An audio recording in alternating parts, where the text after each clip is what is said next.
안녕하세요. 절대갑TV의 명품 PD 한PD입니다. 자, 오늘 또 정부가 갑자기 이 4개 신도시를 발표했어요. 뜬금없이 발표했어요. 4개 신도시를 김포에 건설하겠다라고 발표했어요. 자, 일단은 발표 타이밍이 예술이다 라고 생각해요. 자, 왜 그러냐면 어제 경기도 이제 조정지구 해제했잖아요. 전국적으로 이제 4군데 빼고 전부 다 해제를 했잖아요. 해제하다 보면 또 부동산 시장이 뜨거워질 수도 있잖아요. 그렇잖아요. 그거에 대한 그 시장의 심리를 좀 죽여야 되겠다라고 생각을 한 것 같아요. 국토부에서. 자, 그래서 그 다음날 바로 발표한 거예요. 이런 걸 보고 잘한다라고 하는 거예요. 잘한다. 역시 그 보수가 부동산 정책은 잘하는구나 라고 생각이 들어요. 자, 지난번에도 규제 완화할 때 그 다음날인가요? 뭐가 나왔냐면 금리 인상 발표했어요. 자, 금리 인상한 규제 완화한 다음날 금리 인상한다고 하면 집을 사고 싶겠습니까? 안 사고 싶겠죠? 자, 이런 걸 잘하는 거예요, 이런 거. 저는 뭐 윤석열 정부에 대해서 여러 가지 요즘 불만들이 많지만은 저는 최소한 이 부동산 정책에 관해서는 매우 잘한다. 매우 잘한다. 저는 그렇게 생각을 해요. 인위적으로 뭐 부동산 가격을 부양하는 것도 아니고, 그리고 부동산이 너무 경착륙되는 것도 문제가 될 수 있다. 어느 정도 이 거래는 되는 게 좋은 거거든요.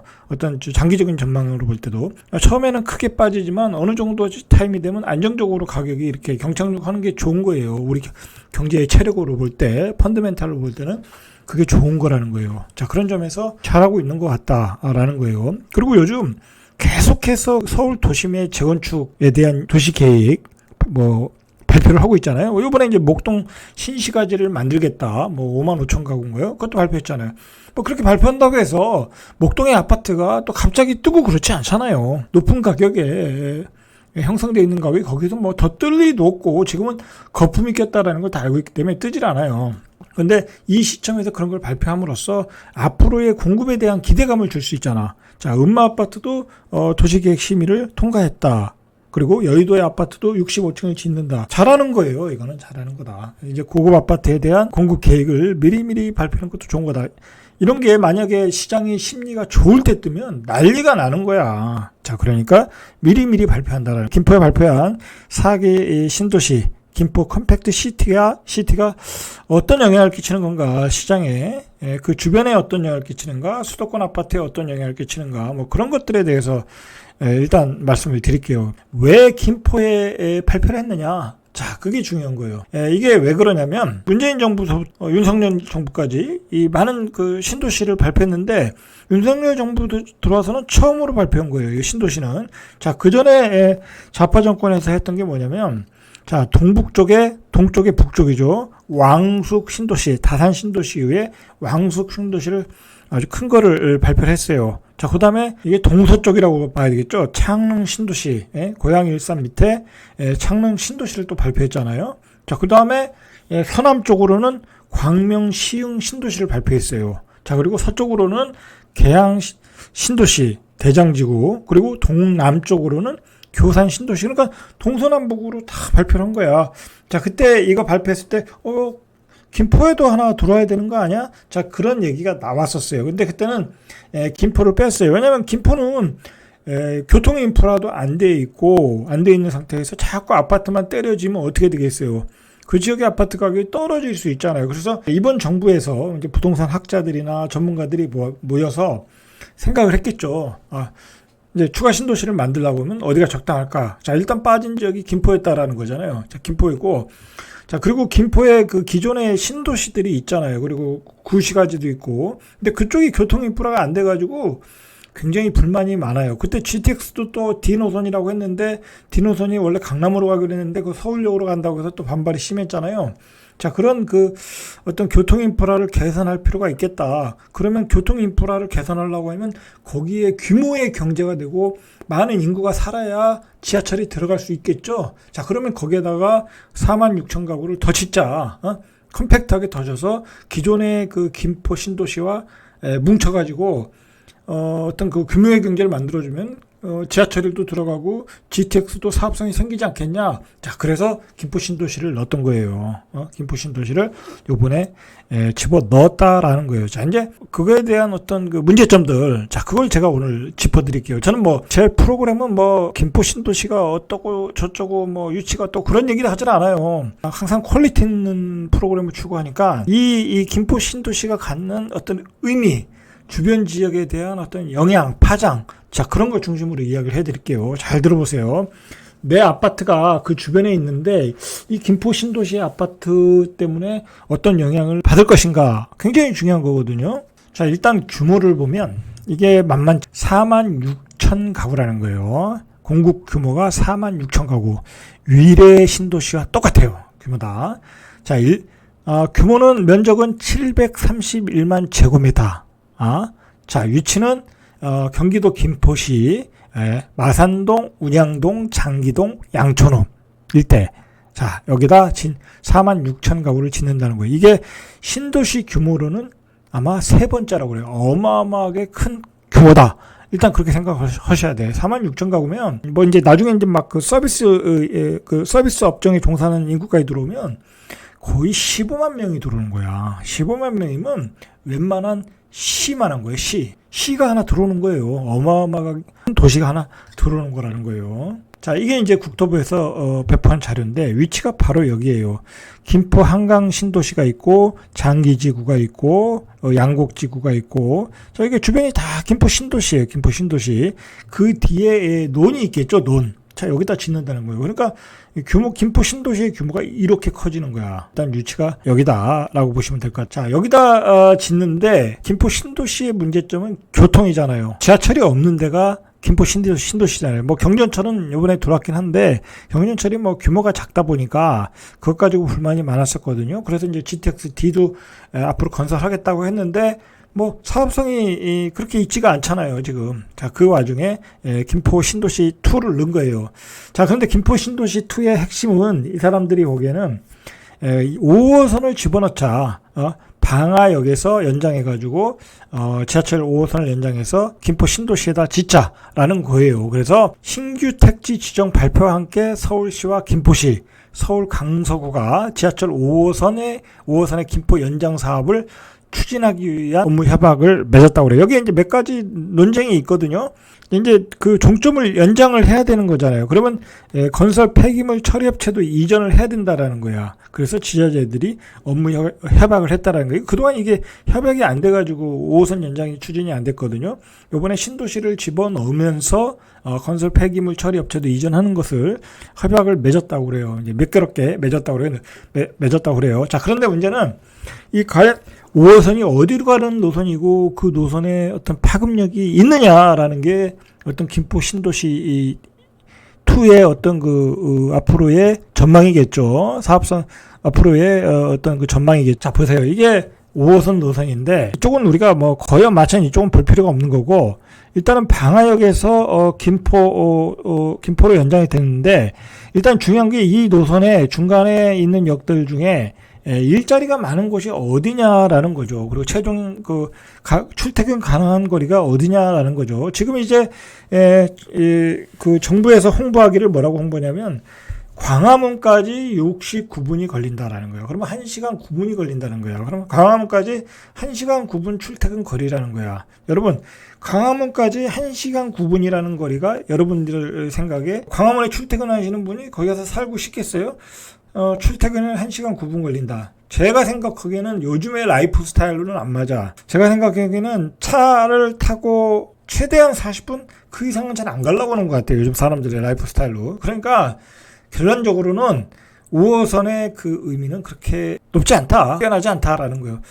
광화문에 출퇴근하는 사람이 거기 가서 살 일이 없다라는 거야. 69분 걸리는 것치곤. 자, 그럼 그 중간역을 한번 보시죠. 자, 중간역을 보면 일자리가 많은 곳이 김포공항, 마곡, 그 다음에 목동, 그 다음에 영등포 구청, 여의도. 자, 이 정도까지죠. 마포까지. 굳이 오면 마포까지, 공도까지. 자, 공동역까지. 이 정도면은 글쎄요, 한 50분 거리. 자, 이 정도의 출퇴근 거리라는 거예요. 자, 근데 우리가 생각을 해야 돼요. 그러면 김포 신도시 2가 마곡으로 가는 게 마곡으로 출퇴근할 택지지구 신도시가 김포 신도시가 제일 낫냐? 또 그렇지는 않을 수 있다라는 거야. 그렇죠? 그렇지는 않을 수 있다. 다른 뭐 대장지구도 있고 계양지구도 있고 그렇잖아요. 그 중간에 또 있고 계속 지하철 노선이 만들어지다 보면 자 그러다 보면 전체적으로 김포 신도시 2에서 5호선의 어떤 그 강한 그 흡입력은 별로 없다라고 봐야 되겠어요. 제가 보기에.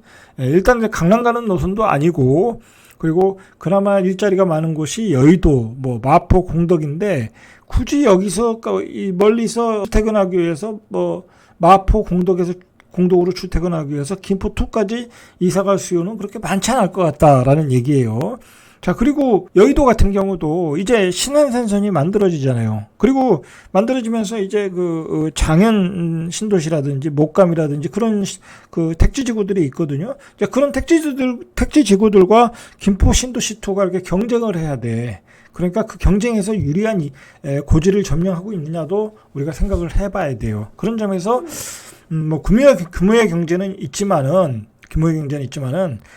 결국은 이제 입지상으로 좀 떨어지는 면이 있어요. 특히 이제 서쪽으로 이렇게 치우치다 보면 우리가 대부분의 생활을 경부선을 따라서 남쪽으로 굉장히 그 이동을 많이 하거든요. 그럼 서쪽으로 치우치다 보면 그런 점이 불편한 거야. 어디 이제 전국을 갔다가 오는 거리로 보면 굉장히 선호하는 지역은 아니야. 서쪽이나 일산 쪽은. 그런 점에서는 오히려 남쪽이 경부선 라인이 훨씬 유리하거든요. 그럼 그런 점에서는 또 떨어진단 말이야. 그러니까 이게 이것저것 생각해 보면 우리가 그 도시의 경쟁력을 알 수가 있어요. 이거 참 어려운 얘기인데 언제 개통되냐면 이제 발표하기를 2024년 광역교통 시행계획을 반영해서 예비 타당성 조사를 하겠대요. 2023년이면 내년에 예비 타당성 조사를 하겠다. 그래서 기본계획 수립 절차를 거치겠다. 그리고 연장 노선 개통 시기는 김포 한강 2 입주 예정 시기인 2030년, 2031년이 목표다. 그러니까 이제 한강 신도시의 그 입주 시기를 2030년으로 잡는데 뭐 이 시기가 되진 않겠죠. 항상 늦춰지니까. 뭐 실제로는 한 5년 정도는 3년에서 5년 정도는 늦춰진다고 봐야 되겠죠. 그러면 개통 시기는 한 2035년 이후라고 보셔야 돼. 그렇게 보셔야 돼.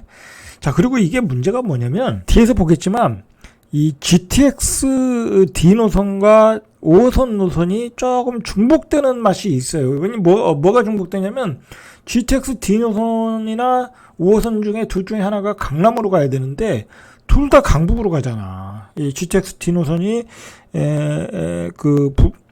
부천 종합운동장을 해서 용산으로 해서 서울역으로 가는 걸로 알고 있거든요. 기존의 노선이.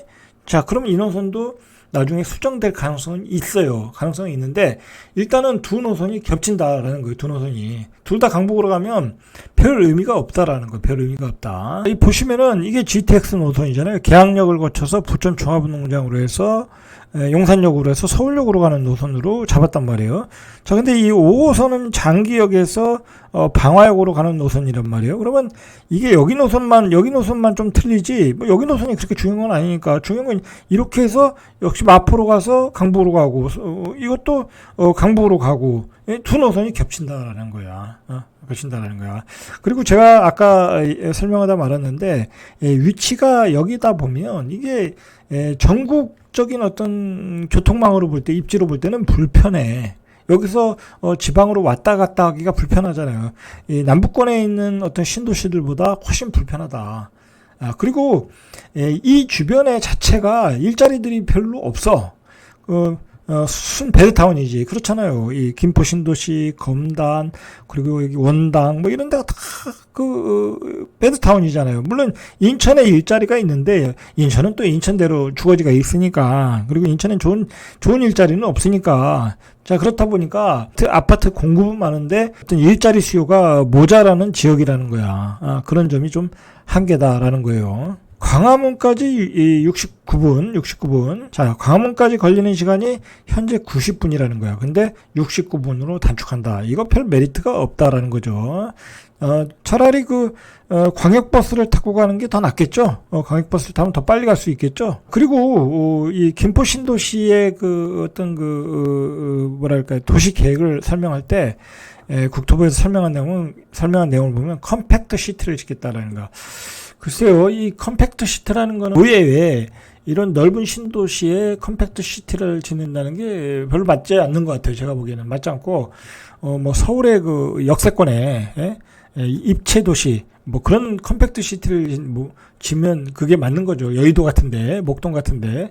자, 그런데 이런 데는 뭐 땅도 넓은데 무슨 뭐 컴팩트 시티예요. 그죠? 이것도 말이 안 되는 거야. 말이 안 되는데, 주장하는 내용이 뭐냐면, 여기에서 300m 이내는 초역세권으로 해놓고 거기에는 대형 오피스와 복합 쇼핑몰, 뭐 이건 당연한 얘기 아니에요. 그러니까 중심지구에서 소비가 가능하도록 중심 상권을 만들어 놓고 그 주변에 청년주택을 또 집중적으로 배치하겠다라는 거예요.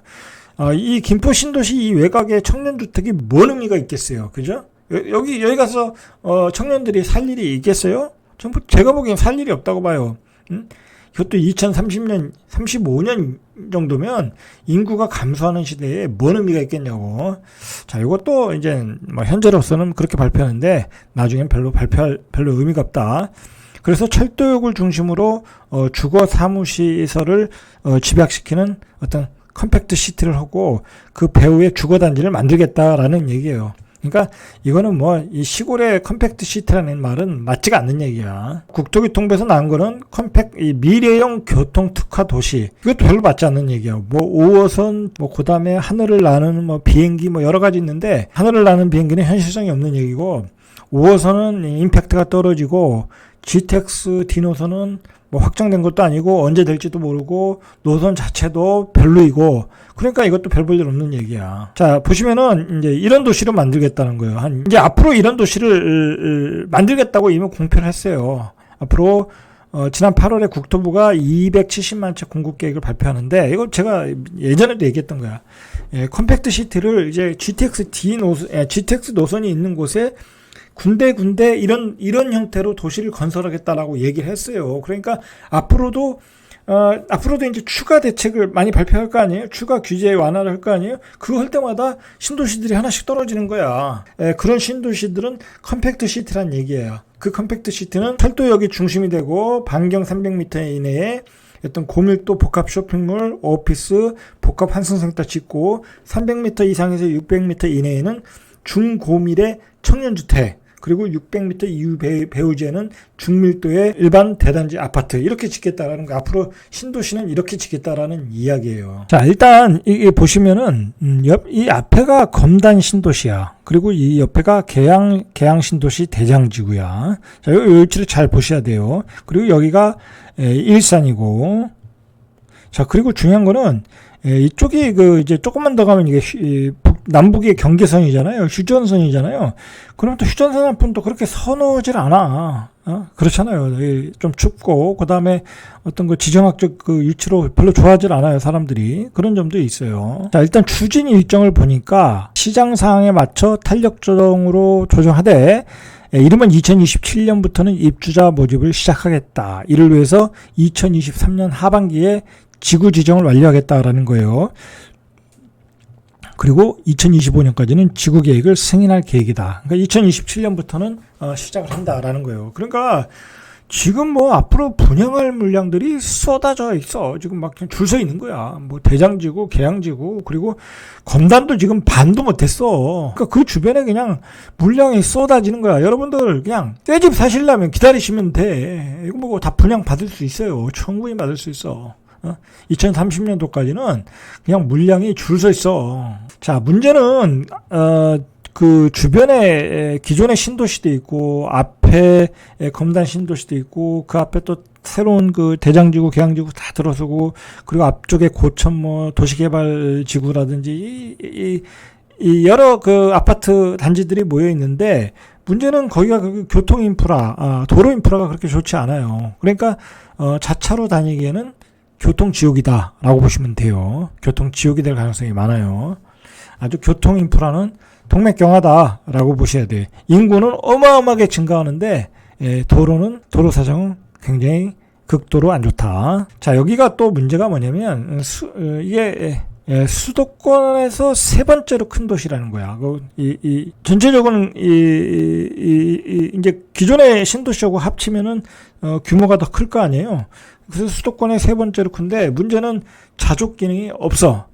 거기에 뭐 직장이 뭐가 있어요? 뭐 분당이나 뭐 고양, 뭐 일산 뭐 그런 데는 조금 고양 일산은 조금 있고 분당은 뭐 직장이 많고 판교도 있고 근데 여기는 뭐 직장이라는 게 없어. 여기는 완벽한 베드타운이다라고 보셔야 돼요. 그냥 베드타운은 집값이 잘 안 올라. 문제는 자 얼마나 이게 규모가 크냐면 김포 한강 신도시와 김포 한강 2를 합친 면적이 1900만 제곱미터. 자, 이게 한강을 마주하고 있는 일산이 1560제곱미터. 일산보다도 더 커요. 그리고 수도권 신도시 전체에서 화성 동탄. 화성 동탄보다 조금 작네요. 분당보다 조금 작고. 자, 화성 동탄이 제일 크고 분당이 두 번째이고 그다음에 김포 신도시 1, 2가 세 번째다. 그러니까 전체적으로 그 안에서는 굉장히 규모 경제가 되니까 안에서는 어떤 살 수 있는 정주 여건은 좋아지겠죠. 그러나 외부로 다니기에는 별로다. 뭐 교통 인프라가 좋아져도 기본적으로 가지고 있는 입지의 한계가 있다라는 거예요. 그리고 앞쪽에 너무 많은 그 아파트 단지를 또 신도시를 짓기 때문에 교통 지역이 될 가능성이 있기 때문에 여러 가지로 단점은 많다. 문제는 이제 그걸 지하철과 GTX가 보완해야 되는데 그 노선들이 별로다.